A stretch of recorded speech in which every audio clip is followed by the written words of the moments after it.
സഹോദരന്മാരെ ശ്രദ്ധിപ്പീൻ.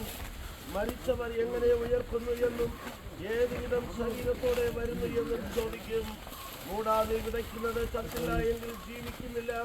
നീ വിതയ്ക്കുന്നത് ഉണ്ടാകുവാനുള്ള ശരീരമല്ല, ഗോതമ്പിന്റെയോ മറ്റ് വല്ലതിന്റെയോ വെറും മണിയത്രേ വിതയ്ക്കുന്നത്.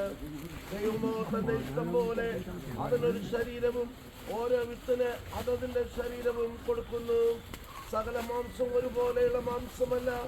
മനുഷ്യരുടെ മാംസം വേറെ, കന്നുകാലികളുടെ മാംസം വേറെ, പക്ഷികളുടെ മാംസം വേറെ, മത്സ്യങ്ങളുടെ മാംസവും വേറെ.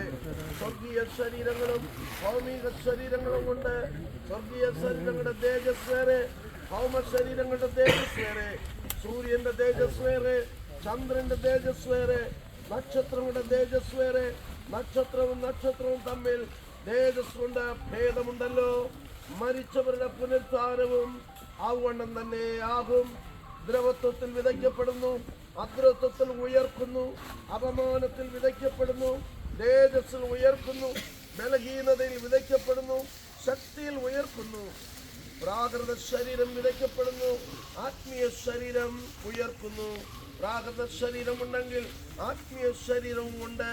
ഒന്നാം മനുഷ്യനായ ആദാം ജീവനുള്ള ദേഹിയായി തീർന്നു എന്ന് എഴുതിയിരിക്കുന്നുവല്ലോ. ഒടുക്കത്തെ ആദാം ജീവിക്കുന്ന ആത്മാവായി, എന്നാൽ ആത്മീയമല്ല. പ്രാകൃതമത്രേ ഒന്നാമത്തത്, ആത്മീകം പിന്നത്തേതിൽ വരുന്നു. ഒന്നാം മനുഷ്യൻ ഭൂമിയിൽ നിന്ന് മണ്ണുകൊണ്ടുള്ളവൻ, രണ്ടാം മനുഷ്യൻ സ്വർഗത്തിൽ നിന്നുള്ളവൻ. മണ്ണുകൊണ്ടുള്ളവനെ പോലെ മണ്ണുകൊണ്ടുള്ളവനും സ്വർഗീയനെ പോലെ സ്വർഗീയന്മാരുമാകുന്നു. നാം മണ്ണുകൊണ്ടുള്ളവന്റെ പ്രതിമ ധരിച്ചതുപോലെ സ്വർഗീയന്റെ പ്രതിമയും ധരിക്കേണ്ടതാകുന്നു. ആകയാൽ പ്രിയ ജോസ് സഹോദരന്റെ ഈ മൺമയമായ ശരീരം സ്വർഗീയമായ ശരീരമായി രൂപാന്തരപ്പെട്ടു വരേണ്ടതിന് നാം ഇവിടെ നിക്ഷേപിക്കുന്നു.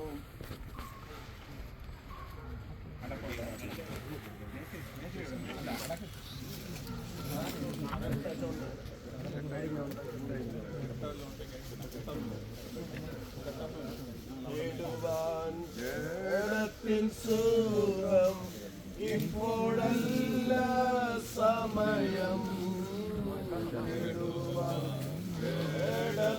സുഖം ഇപ്പോഴല്ല സമയം.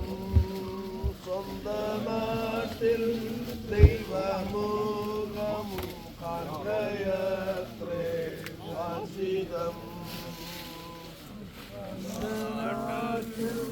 ദൈവമുഖം കാണുകയത്രേ വാഞ്ചിതം. നിത്യമായ വാസസ്ഥലം എനിക്കുണ്ട് സ്വർഗ്ഗത്തിൽ. വാസസ്ഥലം എനിക്കുണ്ട് സ്വർഗ്ഗത്തിൽ. ജീവവൃക്ഷത്തിന്റെ ഫലം ദൈവപാരോദിസയിൽ. ജീവവൃക്ഷത്തിന്റെ ഫലം ദൈവപാരോദിസയിൽ.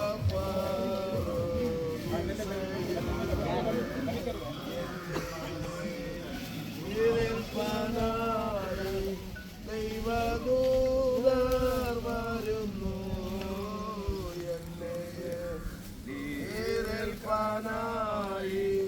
ദൈവദൂതർ വരുന്നു വേണ്ടും പോലെ യാത്രയ്ക്കായി ശക്തി തരുന്നു. വേണ്ടും പോലെ യാത്രയ്ക്കായി പുതുശക്തി തരുന്നു. ശുദ്ധന്മാർ വെളിച്ചത്തിൽ ഉള്ള ആകാശത്തിൽ പങ്കു തന്ന ദൈവത്തിന് സ്തോത്രം സ്തോത്രം പാടും ഞാൻ. പങ്കു തന്ന ദൈവത്തിന് സ്തോത്രം സ്തോത്രം പാടും ഞാൻ. സഹോദരന്മാരെ, മാംസരക്തങ്ങൾക്ക് ദൈവരാജ്യത്തെ അവകാശമാക്കുവാൻ കഴിയുകയില്ല.